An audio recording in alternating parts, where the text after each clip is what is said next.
I feel like I'm gonna need to do a series on this as well because I feel it's just as important to vet a rescue as you do a breeder, because just because you rescue a cat doesn't mean you're doing it ethically.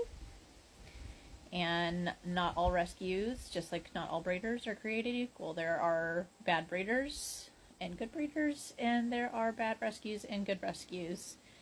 And yeah, the bad rescues, they are essentially the same as kitten and puppy mills, and there are absolutely things that you should be looking for, um, especially with how they do their social media, can kind of give you a clue. And there's a couple near me that I've had suspicions for a while that they weren't the most ethical.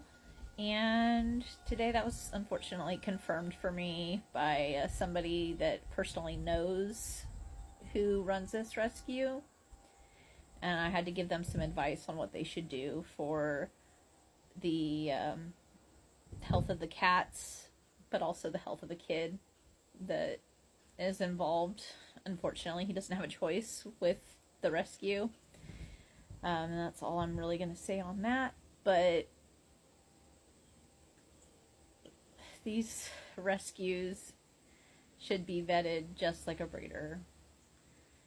A big thing that you should look for, one of my biggest, this lets you know that is not an ethical rescue, is if they allow queens and bitches to have a litter if they come in pregnant.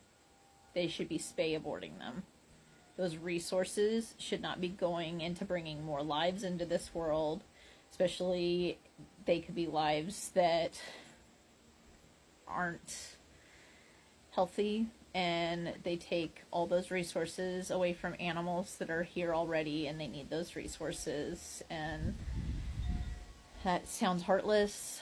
It's not how I want the world to be, but that is the facts, that we should be caring for the animals that are already here, and that we don't need to be bringing those lives into the world. Like, what does that do? Like, especially these females haven't had prenatal care. They haven't usually had the best lives, and now you expect them to also take care of babies. There's a reason that I work so hard with my queens and I vet them to be the mothers of my kittens, because not every cat should be a mother, and you don't usually know enough about these queens to determine if they should bring in these kittens to the world.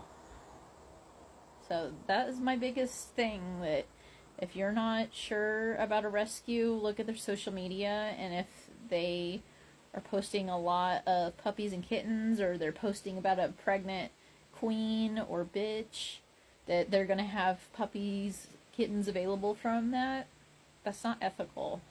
They shouldn't be allowing that. It's, unfortunately, they're using it for greed. It's going to bring more people to look at the cute little puppies and kittens on their page. They bring in more followers, more views. And let's face it, most people want a baby. They don't want to bring in an older dog. They don't want to bring in an older cat. They want a baby. And they're taking advantage of that.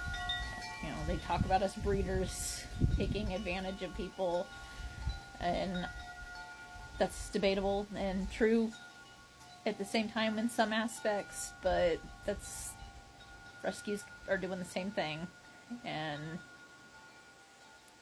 if you would like a series on it, let me know. I will give other things that you should look for in a rescue to see if they're reputable, because I think it's only fair. I'm talking shit on breeders and telling you what breeders are crap. I can give you some things to look for with rescues as well. I am not anti-rescue.